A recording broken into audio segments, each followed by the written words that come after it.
मु पाकिस्तान माडकिया बोलर मो पाई आज मैच हारी पाकिस्तान एमती कही प्रेस कॉन्फ्रेंस कांदी पकाइले सैनी अफ्रीड कहले आज दिन को मु केबे भी भूली पारिबी नहीं।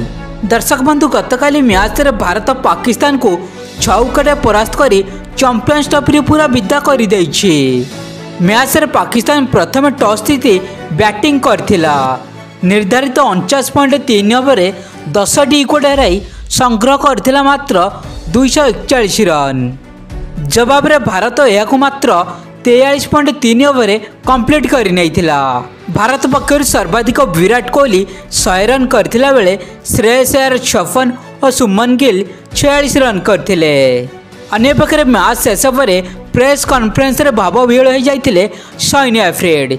से कहिथिले मु जानी पारुन जे आज आ मैच रे आम सहित एमिति केमिति होइगला।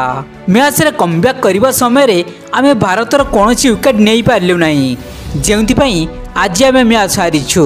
सुमन गिल को कैच मिस करबा आमको बहुत महंगा पड़ीगला। से आउरी कहिथिले मैच रे मोर परफॉर्मेंस आदौ भल नथिला। मु 2टी विकेट नेइछि सत, हेले एक अनेक स्कोर मो ओभर ही होइतिला। मु भारत को शुभेच्छा जनाउछि प्रथम दल भाव में सेमिफाइनल प्रवेश करिथिबारु।